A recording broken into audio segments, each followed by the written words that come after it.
समस्त फोटोग्राफर साथियों को बंशीलाल पालीवाल की तरफ से नमस्कार प्रणाम। कमेंट बॉक्स में लिखा था फोकल लेंथ क्या होता है, इसका क्या उपयोग है, इसको कैसे समझा जाए, इसके ऊपर कोई एक वीडियो बना दीजिए। फोकल लेंथ के लिए मैं सबसे पहले आपको DSLR कैमरे के ऊपर एक मार्किंग दिखाता हूँ, उसे आप देखिए और समझिए। प्रत्येक DSLR कैमरे के अंदर इस टाइप का आप देख रहे हैं व्हाइट कलर का ये मार्किंग, इस टाइप का मार्किंग आता है, चाहे वो यहाँ हो चाहे कहीं इस साइड में हो, ऊपर हो, यहाँ कहीं ऊपर। आपको इस मार्किंग का मतलब ये है कि आपका सेंसर जो है वो बिल्कुल इस जगह पे है, यानी जो बॉडी है उससे थोड़ा सा आगे आपका सेंसर लगा हुआ है। यहाँ जो लेंस लगा हुआ है तो इसमें जो सेंसर है वो सेंसर की जगह लगभग जो अपन मार्किंग देखते हैं उसके हिसाब से लगभग इस जगह पे आता है। फोकल लेंथ को हम लोग समझें इसके पहले मैं आपको यह जो 50 mm का लेंस है, यदि हम देखिए इसको हम पिक्चर देखने की कोशिश करें इसके अंदर, तो आप देखो इसमें पिक्चर थोड़ी सी उल्टी आ जाती है, यानी जो सिर ऊपर होता है वो नीचे हो जाता है और जो नीचे वाली चीज होती है वो ऊपर हो जाती है। तो इन लेंस के अंदर ऐसा क्यों होता है? यहां से लाइट आती है और इधर कैमरे के ऊपर जाकर के वो लाइट सेंसर तक पहुंचती है और वही हमारा एक्सपोजर होता है।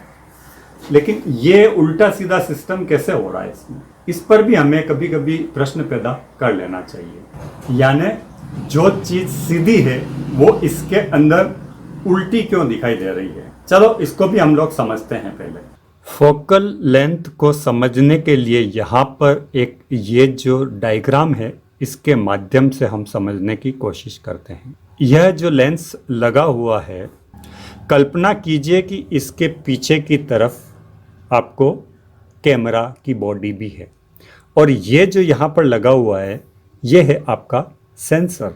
तो ये इस सेंसर तक ये जो सब्जेक्ट आपको दिख रहा है ये सब्जेक्ट आ रहा है और यहाँ पर आकर के इसके अंदर एक्सपोज हो रहा है, यानी पिक्चर इसके ऊपर आ रही है। और ये जो है आपका येलो कलर का जितना भी दिखाई दे रहा है ये पूरा फील्ड ऑफ व्यू है और ये जो है यहाँ से लगा के यहाँ तक की जो सब्जेक्ट तक की दूरी है ये है वर्किंग डिस्टेंस। और ये जो है ये है एंगल ऑफ व्यू, यानी किस एंगल पे हमारा कैमरा है और किस व्यू को हम लोग ले रहे हैं, और ये पूरा है फील्ड ऑफ व्यू।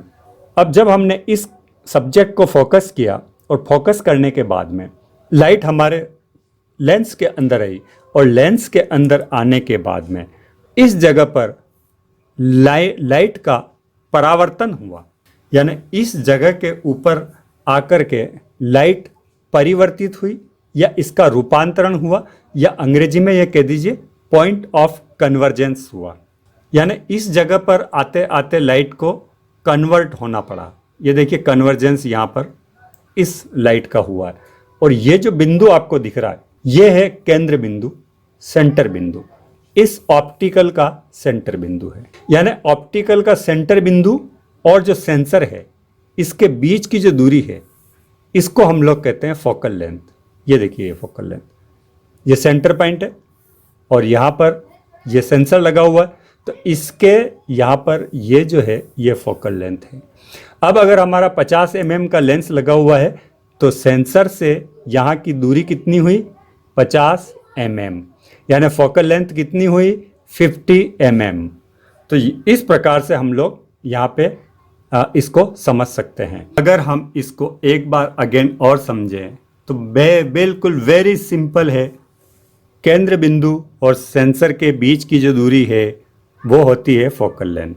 अब अगर हमने लेंस बड़ा लगा दिया तो इस प्रकार से आपका बदलता जाएगा। व्यू ऑफ फील्ड है ये आपका कम या ज़्यादा यहाँ पर हो सकता है। तो अभी अगर 50 mm पर ये व्यू इस प्रकार से था और अगर हमने 300 mm अगर कर दिया है तो ये व्यू जो है ये थोड़ा सा इस प्रकार से कम हो जाएगा।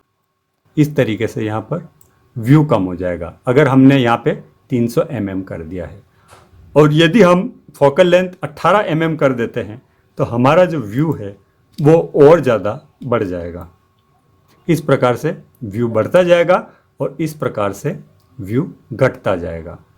अगर इस तरीके से हमारा 18 mm है तो इस प्रकार से हो जाएगा। जैसे जैसे हम mm कम करते जाएंगे वैसे वैसे ये जो व्यू है, व्यू फील्ड का जो व्यू है वो अपने आप कम होता जाएगा।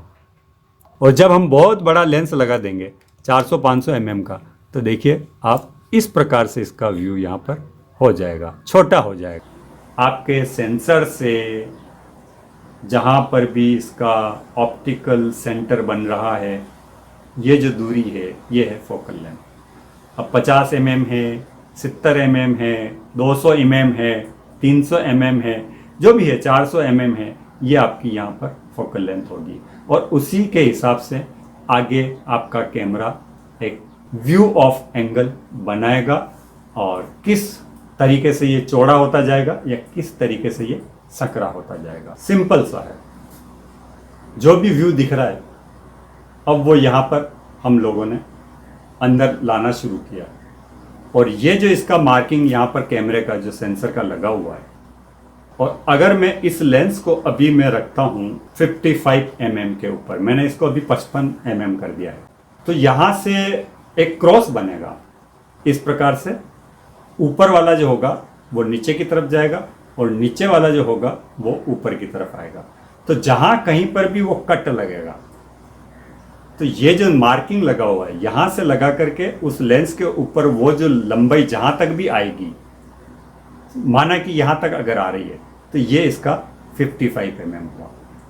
और अगर हम इसको 300 कर देंगे, ये 300 mm का लेंस है, तो देखिए 300 mm के ऊपर अब यहां से लगा करके इसकी जो फोकल लेंथ है वो थोड़ी सी बढ़ जाएगी, यहाँ पे आगे तक आ जाएगी। पहले पीछे तक थी, अब आगे तक आ जाएगी।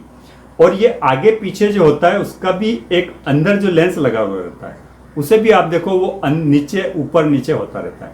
तो फोकल लेंथ एक्चुअली यहाँ से हम लोग इस प्रकार से देख सकते हैं। दूसरा, अगर ये लेंस अभी मैंने 300 mm पे करके रखा है, मीन्स फोकल लेंथ अभी कितनी है, 300। अगर मैं इस लेंस को कर देता हूँ 200 कर देता हूँ, तो ये देखिए 200 मैंने कर दिया है, तो अभी फोकल लेंथ कितनी है, 200। तो इसका जो ऑप्टिकल जो पॉइंट होता है वो और जो सेंसर जहाँ पे लगा हुआ होता है, इसके बीच की जो दूरी है वो होती है फोकल लेंथ। तो फोकल लेंथ की जानकारी होना आवश्यक है। यहाँ एक महत्वपूर्ण बात मैं आपको और बता देता हूँ, हालांकि अगर इस पे बात करें तो बहुत लंबा वीडियो बनेगा। तो अगर 450 mm अगर ये है, तो हमारी जो शटर स्पीड इसमें होती है वो कम से कम, हम जितना फोकल लेंथ आता है उतनी तो कम से कम हम शटर स्पीड रखें, ताकि हमारी फ़ोटो शेक नहीं आए या हमारे फ़ोटो के अंदर कोई पार्ट ब्लर नहीं दिखे। तो ये भी हमें समझना ज़रूरी है। थोड़ा और आगे के वीडियो में कभी हम लोग बात करेंगे। अगर हम फोकल लेंथ को समझ लेते हैं और समझ जाते हैं, तो हम जब फोटोग्राफी करते हैं उस समय हमें एक आसानी हो जाती है कि हम किस प्रकार का शॉट ले रहे हैं और किस प्रकार से फोकल लेंथ है हमारे इमेज के ऊपर प्रभाव डालेगी। अगर हम 200 mm ले रहे हैं या 300 mm ले रहे हैं, तो स्वाभाविक है पीछे का जो बैकग्राउंड है वो आपका ब्लर होता जाएगा और आपका जो व्यू है वो सकड़ा होता जाएगा। और जितना आप वाइडर एंगल पे जाएंगे, यदि 18 mm पे जाएंगे, तो स्वाभाविक है आपका व्यू जो है वो इस प्रकार से बढ़ जाएगा। तो जितना व्यू बढ़ेगा तो उतना पीछे बैकग्राउंड भी ब्लर कम होता है। तो ये सारी चीज़ें हम लोग धीरे धीरे जब प्रैक्टिस करते हैं तो हमारे अपने आप हमारी अंडरस्टैंडिंग में होती जाती है। और सबसे अहम रोल जो होता है वो ये होता है कि आपको जो शटर स्पीड है वो फोकल लेंथ के हिसाब से ही हमें डिसाइड करना पड़ती है। अगर आप फुल फ्रेम कैमरा यूज़ कर रहे हैं और अगर आप 300 mm पे हैं, तो कम से कम आपकी शटर स्पीड 300 mm हो। और यदि हम लोग क्रॉप सेंसर के ऊपर 300 mm पे काम कर रहे हैं, इसके ऊपर अगर हम 300 mm ले रहे हैं, तो हमारी जो शटर स्पीड है वो कम से कम 450 हो या 500 हो, उससे हमारी फ़ोटो अच्छी आएगी। हाँ, अगर आप शटर स्पीड कम रखोगे तो भी फ़ोटो आएगी, उसमें कोई शक या संशय जैसा नहीं है। लेकिन फ़ोटो के ऊपर जो विपरीत प्रभाव पड़ते हैं उनसे हम लोग बच जाएंगे। तो ये एक साधारण सा एक रूल है, एक तरीका है कि कम से जितनी फोकल लेंथ होती है उसी के हिसाब से हम हमारे शटर को बढ़ाएं या घटाएं। इस वीडियो को मैं करता हूँ यहीं पर समाप्त। जय हिंद, जय भारत। मिलेंगे फिर कभी किसी नए वीडियो के साथ में, तब तक गुड बाय।